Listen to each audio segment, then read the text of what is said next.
We hebben vandaag een interview met Samira Rafaela. Die kennen we nog. Die hebben we vaker bij Access Journaal in de uitzending gehad.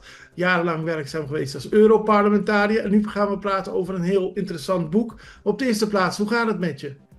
Het gaat goed. Turkosgon, ik kan niet klagen. Het gaat goed met het boek ook wat ik heb geschreven. En het is een mooie zomer hier in Nederland, dus ik geniet.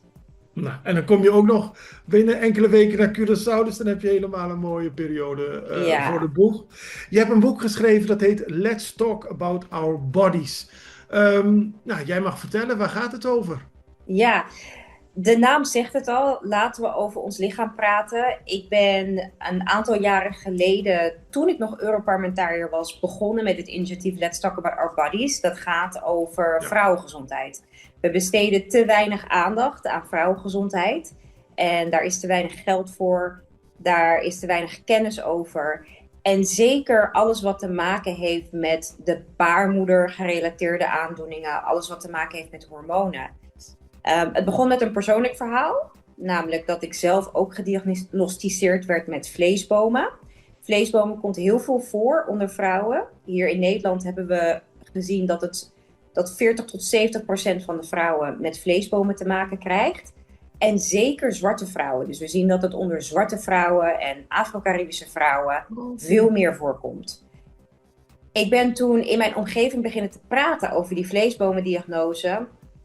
En toen merkte ik dat veel vrouwen het hebben, maar ook veel vrouwen niet wisten wat het was. En dat zette mij op het spoor van vrouwengezondheid. Dat het onderbelicht is, dat we er te weinig over praten en dat we er te weinig kennis over hebben. En daar gaat mijn boek over. Het gaat over het doorbreken van het baarmoedertaboe. Omdat er veel schaamte is om daarover te praten. Alles wat met die baarmoeder te maken heeft. Met menstruatiepijn of met hormonen. Denk aan de menopauze of de overgang. Daar zit een taboe op.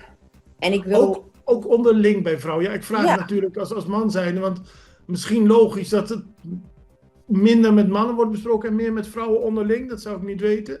het zou juist ook meer met mannen besproken moeten worden. Omdat we er allemaal last van hebben. Juist omdat we niet genoeg over het onderwerp praten. En vrouwen onderling elkaar ook niet goed informeren. Maar ook er soms schaamte is bijvoorbeeld om eerlijk toe te geven dat je hele hevige menstruatiepijn hebt en daardoor niet kan werken. Ja. Blijft dat probleem, ja, dat blijft onderbelicht en het komt niet aan de oppervlakte. En mannen spelen een hele belangrijke rol om het ook normaal te maken. Om niet mee te doen aan die schaamte. Ja.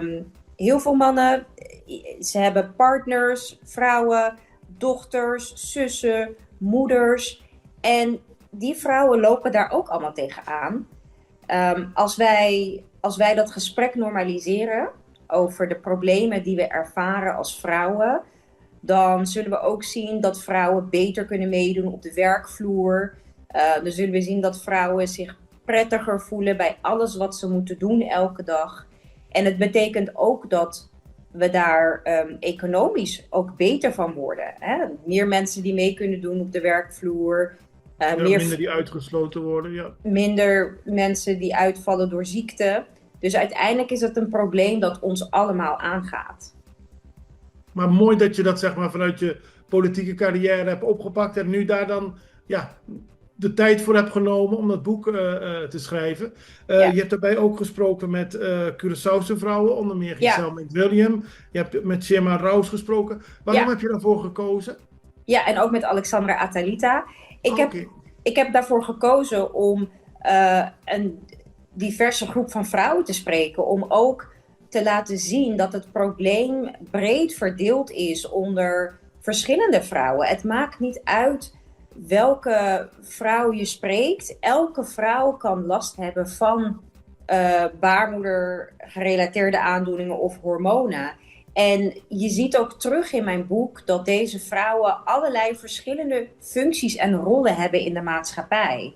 En ja, bijvoorbeeld Giselle zit in de politiek. En ik heb ook in de politiek gezeten. En het is heel moeilijk om in zo'n publieke functie te zitten. En tegelijkertijd heb je ook met dit soort klachten te maken. En ik denk dat het heel belangrijk is om te laten zien dat welke vrouw je ook bent, publiekelijk of niet, we maken hetzelfde mee. En juist de vrouwen die een publiek platform hebben, zoals ik dat ook als politica had en nog steeds heb, moeten hun platform, vind ik, zo goed mogelijk gebruiken om dit probleem te bespreken. Zodat we ook aan andere vrouwen laten zien dat het oké is om erover te praten. Je zei net dat het een taboe is op sommige... Gewoon dat het een taboe is. Was het dan ook moeilijk om mensen zover te krijgen dat ze met je wilden praten en in het boek daar eerlijk en open over wilden te zijn?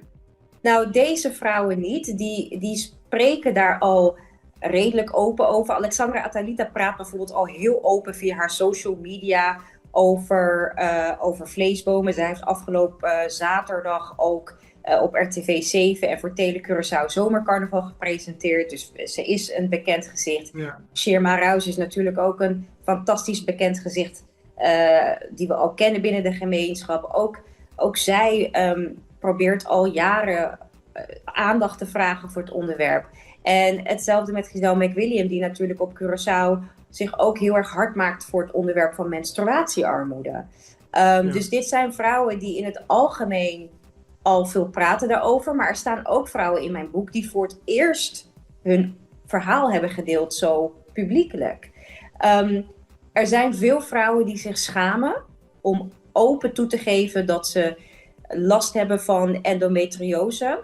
Een andere Curaçaose vrouw die daar heel open over praat in het boek is Sharifa Yanga. Die wil ik nog even ook toevoegen aan de rij van Curaçaose vrouwen die hun verhaal hebben gedaan. En zij vertelt heel goed over wat zij heeft meegemaakt met endometriose bijvoorbeeld. En ik denk dat het goed is voor vrouwen om te begrijpen dat het oké is om daarover te praten, maar dat het ook nodig is zodat het probleem aan de oppervlakte komt. Want zowel vanuit de overheid als in de politiek, maar ook de arbeidsmarkt, wordt het probleem niet goed begrepen.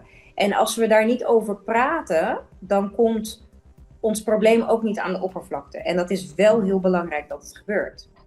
Ik vind het hartstikke interessant. En zoals gezegd, het boek is al uit. Het ligt, als het goed is, inmiddels is het ook verkrijgbaar bij de Bruna hier op Curaçao. Op Curaçao. En jij komt eind volgende maand in augustus langs. En dan kom je ook ter promotie van het boek. Komt er ook een signeersessie. Daar zullen we allemaal nog aandacht aan besteden. Ja. Maar op die manier wordt het ook bespreekbaar. En kunnen mensen er ook de discussie met elkaar over aangaan. Hartstikke mooi.